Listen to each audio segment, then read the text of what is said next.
Hello and welcome to Talk a Good Game in association with our sponsor Royal London Watches. It's the preview of Stoke City against West Ham United. Tom Down. I've got two Toms with me. So young Tom will be Arthur's. Tom Down. What's your thoughts on Stoke City? Yeah, they've had an okay season, haven't they? I think they're only a point above us, I believe, in the table. I think they had a really good start of the season, and I think they've dropped off the last sort of eight sort of games. And Mark Hughes is one of the managers, a bit like Tony Pulis, isn't he? He guarantees your safety, really, doesn't he? And I think Stoke are in the same sort of situation as us, really, one of the sort of mid-table teams, and that's it, really, Joe. Yeah. Do you agree with that, Arthur? Is it a case of Stoke are sort of too good to go down, but they're just not good enough and don't have enough money to sort of go to the top seven? I think, they've had a pretty similar season to us, really. They started off poor, came back for a bit, then we're on the up while we were on the down. Now we're sort of on a bit of an up the last few games, and they're on a bit of a down away from home and at home. I think they're one of those teams that produce players, but then they'll get rid of them when they get good. And I think, you know what you get from a manager like Mark Hughes. You know what he's there to do, and he's there to do a job. But I don't think, whilst he's there and the sort of players that they've got, I don't think he can take them to that next level, so to speak. Tom, what do you think about Mark Hughes? He's coming for a lot of stick, actually, from Stoke fans recently, and they're saying I think they're getting a bit fed up with him, really. Tom, what do you think about that? I can understand what they're saying, Joe, really, because Stoke fans are probably in the same situation. They're just getting bored, you know. As you said, they're too good to go down. Maybe they want to win a trophy or some sort. I mean, as I said, they're very realistically, we're the same sort of clubs. You know, I mean, we're sort of mid-table teams. We all, both sets of fans probably won a cup. We know not good enough to win league, and they're just getting bored, probably more than bored. And then they had Pulis before him, didn't they? And then he come along, and they're probably just getting bored of it, mate. And they want to mix it up a bit. And but to do that was an investment a bit more. But yeah.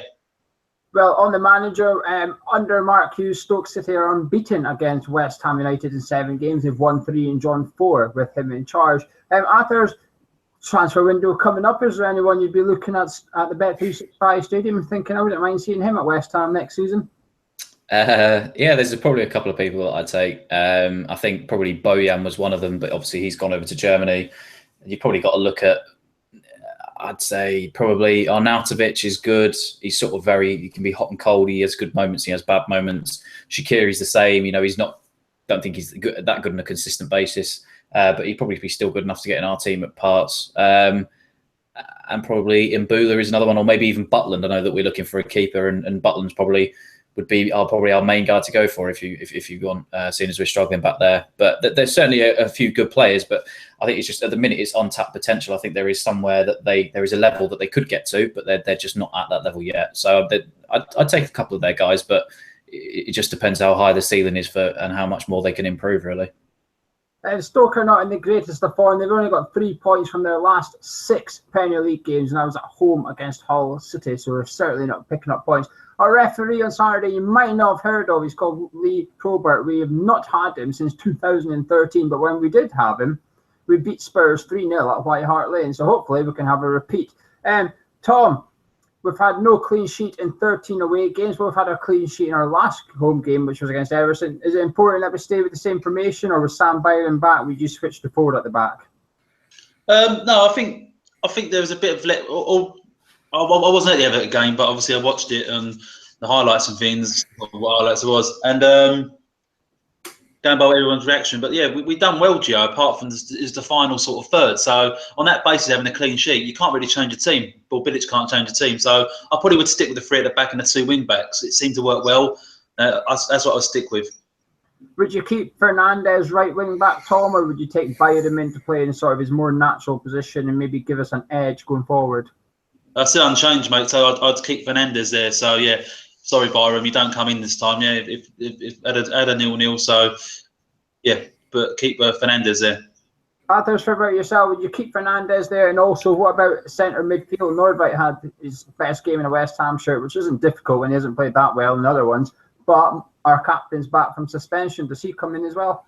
No, he doesn't. And that's just purely because I think that's probably the best sort of formation, best lineup, best team we've seen this season together play. All right, like, you know, we were there at the weekend and it wasn't good in the final third. We outlined that it's, a striker in the summer away from that, but some of those guys had their best performances in a West Ham shirt. You know, we outlined Nordveit, Masuaku and Fonte were all fantastic at the weekend. So I don't think that you can change it going into this weekend. Like Tom said, we said for Randolph the other weekend, all right, we wanted Adrian to be in goal, but because he kept a clean sheet, Randolph stayed for the next game. He made a couple of mistakes. So this team, I think, has to be the same for this weekend. If they make some mistakes, then fair enough. But I can't honestly understand why Slava would want to change it. And I get Mark Noble's the captain, but after how solid we were against Everton at home last weekend, I don't think there's any grounds to change the team. But I don't think Fernandez's best position is at right wing back. I do think I'd like to see him further forward because he does look sharp, he does look quick, he's skillful. He brings a lot more when he's in behind the striker or somewhere in the centre of the park. But like I said, with the way that the guys played at the weekend, Nordveit in midfield, etc., you probably have to keep him maybe at right wing back for this game. Well, you two are going to put me on the naughty step because I would make a change because, as Tom said, in the final third, we were just lacking. And I think we need to give us something extra to get into the final third. And that, for me, is removing Cech Kouyaté. I don't think he was very good against Everton. I think he breaks up a lot of the play. I don't think he's good at passing. I just don't think he's very good at passing the ball. And I think he broke up a lot of our attacks on Saturday. I think his passing was 66% or something. And for a centre midfielder who's quite defensive, that's a really poor stat, particularly when Nordveit next to him, it was over 80%. And I don't know which one I would do. I would either take Byron right back and put Fernandez inside Nordveit to give us that legs in midfield to replace what we're missing with Cech Kouyaté, which is the athletic side of it. Or do you take in Mark Noble and keep Fernandez right wing back? Don't know which one I would do, but I would do one of them because I think we need to I think I would probably like to see Fernandez in beside Nordveit, Byron right back, because I think that's Byron's best position, right wing back rather than actual right back. But the striker situation, Andy Carroll injured, shock. But Tom, well, I'll come to you first, Athers, because you were at the Everton game. Cleary, someone said to me, "What do you think of Cleary?" I said, "Well, he worked hard," but that's all I could say really, because he worked hard, but that was it. I was never really thinking, "Oh, he's going to score today." Maybe through no fault of his own, you could point to the lack of creativity, but do you change it? Sakho's now a week bitter. Do you gamble Sakho or do you stick with Cleary? It's been the conundrum all season, really, isn't it? Do we play Fletcher? Do we play Sakho when he's fit, or Cleary because he's probably not going to be here next season? There's something I still like about Cleary. I think a lot of people completely disagree with that, but it's just he has that edge to him, and I just wish because he's had so many chances this season, or the games that he has played where he's had a one-on-one and he just hasn't finished. But like you said, if there's a bit more productivity behind him, I think maybe you can get something better out of him. And don't forget, he was coming up against two rock-solid centre-backs last weekend in Jagielka and Williams. So I'd be inclined to just give him one more chance. For me personally, Sakho, even though he's fit, I think the whole situation with Bilic and him throwing his toys out of the pram, it wound me up quite a lot. And I was actually surprised at the ovation that he got last weekend when he came on, because it was almost like you remember the game when Payet came back against Liverpool, and Sakho had that sort of a reception when he came on the other day. And it baffles me because I don't agree with keeping him in the squad when he's throwing his toys out the pram. All right, maybe he's apologised, but it's just too many times it's happened now. So I'd be inclined either with Fletcher or Cleary, but down to the fact he played last weekend, I'd probably stick with Cleary for this game. Tom, striker? No, I don't. Cleary's off in the summer.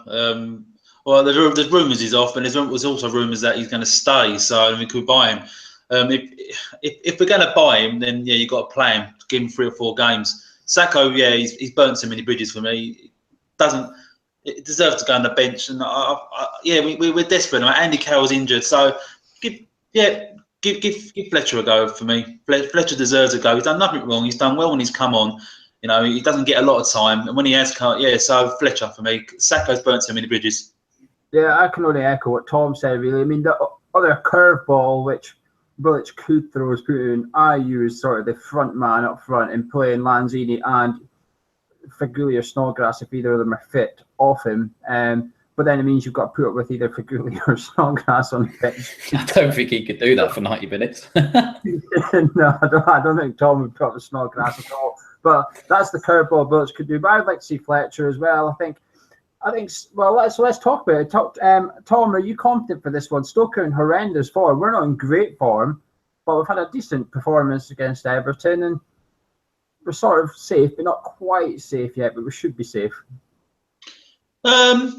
Am I confident? Yeah, in a sort of way I am. I'm confident we're going to get a result. And I don't know if that means a win.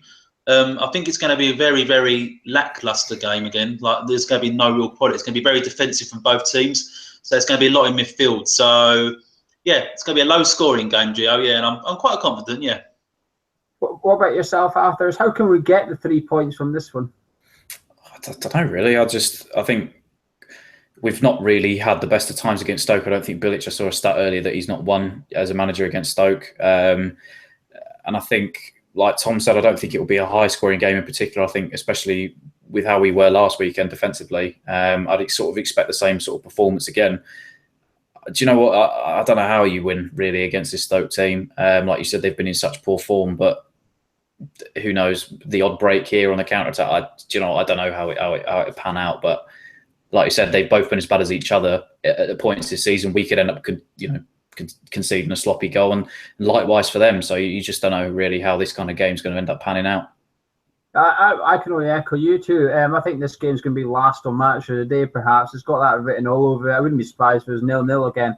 But both teams do have dodgy defences, and both teams do have players in the attacking third who are capable of pulling something out of the bag. Whether it is Shaqiri, who I think his last 5 goals he scored for Stoke have been outside the 18-yarder. So, or we've got Lanzini, even Ayew to an extent. They're all capable of scoring from distance. They're all capable of producing a little bit of magic with a through ball, etc. So it just depends on which player turns up on the day and decides to dictate it and potentially win the points for him.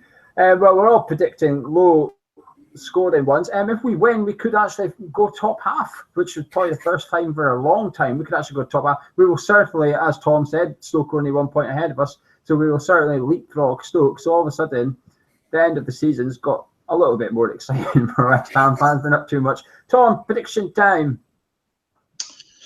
I can see a draw, Gio, and I can't. Yeah, I said low scoring. I can't really see. I'm going to go 0-0. I'm going to go drab affair.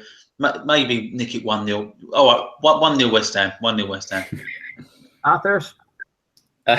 Same as Tom. I thought low scoring, but I can't see us edging it. I don't know if we've got enough quality to edge it at the minute. I think it'll be a draw. I think I'm going to say 1-1. I think, like you said, it'll probably ended up being someone creating a moment of magic like Arnautovic or Shaqiri banging one from 25 yards that undoes us. I think 1-1, and I'd like us to obviously win and pull out maybe a boring 1-0 win. But